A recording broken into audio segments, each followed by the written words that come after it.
৮৫ বছর বয়সী ইরানের সর্বোচ্চ ধর্মীয় নেতা আয়াতুল্লাহ আলী খামেনি গুরুতর অসুস্থ।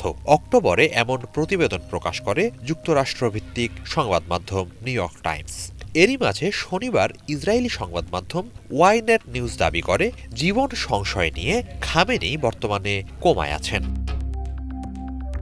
ওয়াইনেটের প্রতিবেদনে আরও বলা হয়, মৃত্যুর আগেই ক্ষমতা হস্তান্তর করে যেতে চান খামেনি।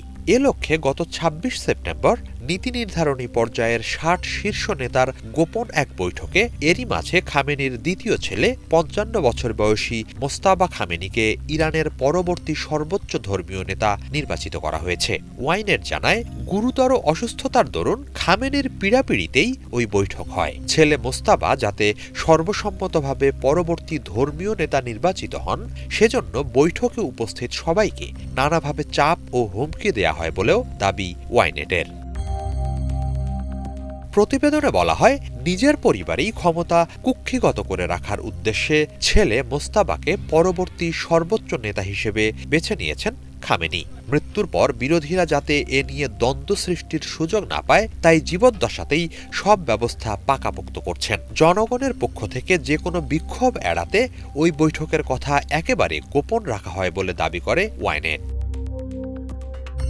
বিভিন্ন সংবাদ মাধ্যমের তথ্য মতে, চলতি বছরের সেপ্টেম্বরেই প্রথমবারের মতো নাগরিকদের উদ্দেশ্যে ভিডিও বার্তা দিতে দেখা যায় মোস্তাবাকে। গত ২ বছরে ইরান সরকারে তার প্রভাব বেড়েছে। এর আগে ২০২১ সালে আয়াতুল্লাহ উপাধি দেয়া হয় তাকে। ইরানের সংবিধান অনুসারে সর্বোচ্চ ধর্মীয় নেতাকে অবশ্যই আয়াতুল্লাহ উপাধি প্রাপ্ত হতে হবে। চলতি বছরেই খামেনি মোস্তাবার হাতে ক্ষমতা হস্তান্তর করতে পারেন, এমনটাই ধারণা ওয়াইনেটের।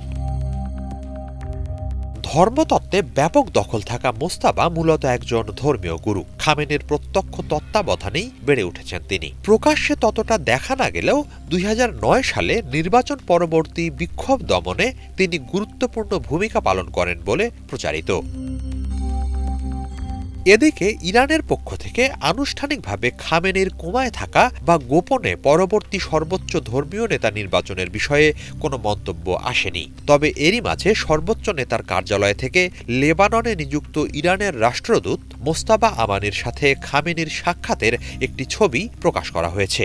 এতে বলা হয়, রবিবার দুপুরে আমানির সাথে বৈঠক করেন খামেনি।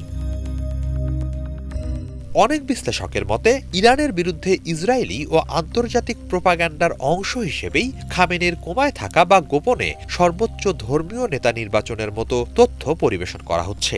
এগুলোকে স্নায়ুচাপ তৈরির অংশ বলছেন তারা।